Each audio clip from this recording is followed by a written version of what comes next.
देखो इस क्वेश्चन में दिया हुआ है the maximum speed of boat in still water is 27 kilometre per hour. तो अब देखो जब भी बोले कि वेलोसिटी ऑफ और speed of boat in still water, इसका मतलब क्या होता है? इसका मतलब होता है कि speed of boat with respect to river. इसका मतलब होता है velocity of boat with respect to river, with respect to river. देखो ज़्यादातर लोग क्या समझ लेते हैं कि यह जो है स्टिल वाटर बोल दिया यानी कि वेलोसिटी ऑफ बोट बोल दिया विद रिस्पेक्ट टू ग्राउंड। ना ना, ग्राउंड के रिस्पेक्ट में नहीं है, यह रिवर के रिस्पेक्ट में है। इसमें क्या बोल रहा है कि मान लो कि अगर रिवर रुका हुआ है तो बोट का स्पीड कितना।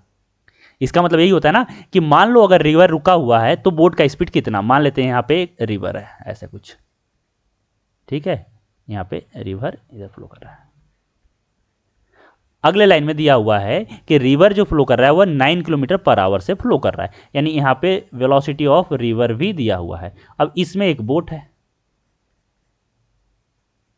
ठीक है, या तो इसमें देखो क्या बोला है कि velocity of boat in still water, मतलब मान लो कि अगर रिवर रुका हुआ है, मान लो कि रिवर रुका हुआ है तो इसका स्पीड कितना, तो इसका स्पीड है इधर 27 किलोमीटर पर आवर। तो समझ में आ गया होगा कि यह velocity of boat with respect to river होता है। और यह दिया हुआ है, मान लेते हैं इसे हम लोग यू वी मान लेते हैं, v इज इक्वल टू आ गया 27 किलोमीटर पर आवर, ठीक है। दूसरा दिया हुआ है वी आर यानी कि वेलोसिटी ऑफ रिवर, इसे मैं u मान लेता हूं, यह हो गया 9 किलोमीटर पर आवर, ठीक है। तो अब बताओ कि velocity of boat with respect to ground क्या होगा, ठीक है, क्योंकि वही होगा डाउन स्ट्रीम में स्पीड, ठीक है। तो यह अब मुझे बताना है कि यहाँ नेट जो है वह कितने स्पीड से बोट मूव करेगा।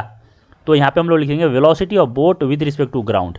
यह क्या होगा, velocity of boat with respect to river plus velocity of river with respect to ground, यानी यह आ गया, ठीक है। यह कितना आ गया, यहाँ पे दिया है 27 और यह प्लस हो गया 9, यानी आ गया 36 किलोमीटर पर आवर। यानी अगर मैं इसे मीटर पर सेकंड में कन्वर्ट कर दूं तो यह हो गया 36 इंटू 5/18, यानी कि आ गया 10 मीटर पर सेकंड। यह हो गया बोट का स्पीड।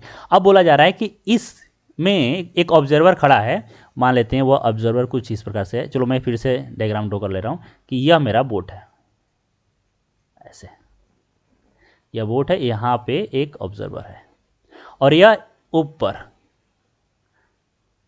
10 मीटर पर सेकंड से एक बॉल को प्रोजेक्ट किया वर्टिकली अपवर्ड। देखो वर्टिकली अपवर्ड 10 मीटर पर सेकंड से प्रोजेक्ट किया। तो ध्यान रखना कि यह खुद इधर मूव कर रहा है कितने से, 10 मीटर पर सेकंड से, ठीक है। यह पूरा बोट इधर 10 मीटर पर सेकंड से मूव कर रहा है। तो देखो जब भी क्या होता है, जब भी अगर देखो मान लो कि यहाँ पे मान लेते हैं कुछ देर के लिए, समझो ऐसे कि यहाँ पे एक एरोप्लेन है ऐसा कुछ और यह इधर मूव कर रहा है 100 मीटर पर सेकंड से, ठीक है। तो अगर इसमें बैठ के मैं एक किसी बॉल को ड्रॉप करूंगा, तो जब मैं ड्रॉप करूंगा, जब किसी ऑब्जेक्ट डिटैच होता है तो वेलोसिटी ट्रांसफर हो जाता है, यानी कि इसका जो स्पीड है, देखो मैं छोड़ दूं यहां से, समझो बात को कि यहां पे एक बॉल है तो बॉल का, और यहां पे एक आदमी है या ऑब्जर्वर है वो बॉल को पकड़ा हुआ है और वह सभी प्लेन में है, तो सभी क्या हो रहा है 100 मीटर पर सेकंड से मूव कर रहे हैं। अब यहाँ पे वह बाहर हाथ निकाला, तो अब बाहर हाथ निकाला रखा है तो यह हाथ है और यह भी इसका 100 मीटर पर सेकंड से मूव कर रहा होगा। जब इस बॉल को यह छोड़ देगा तो भी जब डिटैच होगा तो इसका जो स्पीड होगा वह 100 मीटर पर सेकंड ही होगा। यानी जब कभी कोई ऑब्जेक्ट डिटैच होता है तो उसका जो ऑब्जर्वर है, जो ऑब्जर्वर का स्पीड होता है वही स्पीड इस बॉल का भी रहेगा, डिटैच्ड पार्टिकल का भी रहेगा। और वह कैसे रहेगा इजीली तुम लोग फील कर सकते हो, ठीक है। तो ध्यान रखना कि वेलोसिटी जो होता है वह ट्रांसफर हो जाता है जब डिटैच होता है कोई ऑब्जेक्ट, लेकिन एक्सेलरेशन नहीं होता। ध्यान रखना एक्सेलरेशन नहीं होता। यानी अगर मैं इस प्लेन में बैठकर जो कि 100 मीटर पर सेकंड से मूव कर रहा है, अगर मैं किसी बॉल को ड्रॉप करूं तो बॉल का स्पीड तो होगा इतना, लेकिन जो इसका एक्सेलरेशन है वह इसका एक्सेलरेशन नहीं होगा, क्योंकि एक्सेलरेशन आता है फोर्स से। और अब देखेंगे कि इस पे कौन कौन सा फोर्स लग रहा है उसके अनुसार इसमें एक्सेलरेशन आएगा। यानी यहाँ पे बात करें तो यह अगर फ्री हो गया इससे तो इस पर सिर्फ जी एक्सेलरेशन ही लगेगा। तो यहाँ पे भी बात करते हैं कि अगर यहाँ पे किसी बॉल को डिटैच किया गया और बॉल को ऊपर थ्रो कर दिया गया, तो बॉल में एक ऊपर 10 मीटर पर सेकंड का तो स्पीड है, साथ में एक इधर भी है 10 मीटर पर सेकंड से, क्योंकि जब यह थ्रो कर रहा था तो इसका खुद का स्पीड 10 मीटर पर सेकंड था, ठीक है। तो अपने को बताना है रेंज कितना होगा। तो देखो यह काफ़ी सिंपल हो गया कि अगर हम लोग बात करें कि यहाँ पे एक बॉल है ठीक है, और इधर बॉल को फेंका गया है, इधर बॉल का स्पीड है 10 मीटर पर सेकेंड और इधर जो कि ऊपर थ्रो किया यह है 10 मीटर पर सेकेंड। ठीक है, तो कुछ यह ऐसा फील करेगा, ऐसा। ठीक है, यह सच्चाई है यहाँ पे। ठीक है, अब यहाँ पे देखो यह किसे दिखाई देगा, तो यह अगर कोई ग्राउंड में बैठा है तो उसे यह दिखाई देगा कि बॉल कुछ ऐसे इधर से जाके इधर गया।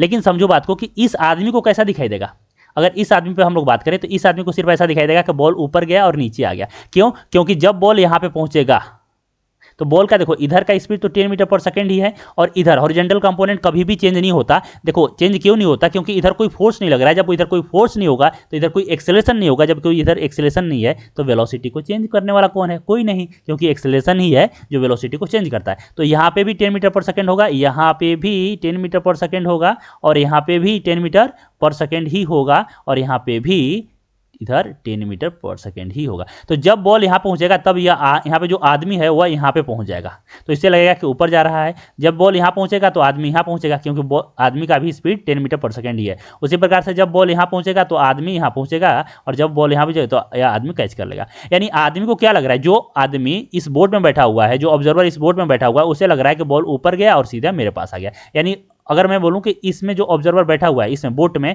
बोट वाले को क्या लगेगा कि ऐसे ऊपर गया बॉल और इससे नीचे आ गया। लेकिन ग्राउंड में जो बैठा है उसको सारा एक्चुअल पाथ दिखाई दे रहा है कि वह पाथ कुछ ऐसा करेगा। ठीक है, तो यही रेंज अपने को बताना है, रेंज। तो देखो प्रोजेक्टाइल का फॉर्मूला हम लोग डायरेक्ट यूज कर सकते हैं। देखो आर इज इक्वल टू हम लोग पढ़े हैं u square sine 2 theta by g. यहाँ से आराम से निकाल सकते हैं थीटा कितना है भाई, तो थीटा होगा 45 डिग्री, क्योंकि यह 10 है यह 10 है तो थीटा 45 है। तो यह फॉर्मूला हम लोग लगा के आराम से निकाल सकते हैं। दूसरा हम लोग समझते हैं कि देखो यहाँ से इसका टाइम ऑफ फ्लाइट निकालते हैं कि ऊपर गया और नीचे आया, इसमें टाइम ऑफ फ्लाइट कितना लिया। ठीक है, यहाँ से तो हम लोग यहाँ पे क्या कर सकते हैं, इस ऑब्जर्वर के लिए देखो टाइम ऑफ फ्लाइट निकालेंगे तो टाइम ऑफ फ्लाइट कितना 2u बाई जी, यानी कि 2 इंटू यू ऊपर जा रहा है और जी, तो ये आ गया 2 सेकेंड। अब जितने देर ईयर में उतने देर आगे जाएगा तो रेंज क्या हो जाएगा, रेंज होगा इसका u यानी कि 10 मीटर पर सेकेंड इंटू टाइम कितना, तो 2 सेकेंड, तो ये आ गया 20 मीटर।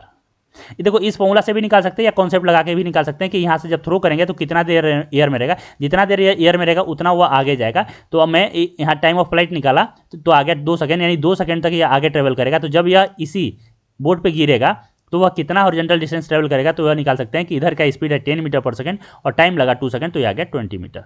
और यहाँ पे देखो सेंटीमीटर में पूछा है तो यह हो गया 2000 सेंटीमीटर, यानी जो इसका आंसर होगा वह होगा 2000। तो अगर वीडियो आपको पसंद आया तो वीडियो को लाइक कीजिए, चैनल को सब्सक्राइब कीजिए। कुछ पूछना है तो कमेंट सेक्शन में मेंशन कीजिए, मैं रिप्लाई जरूर करूँगा। आज के लिए इतना ही, थैंक यू सो मच।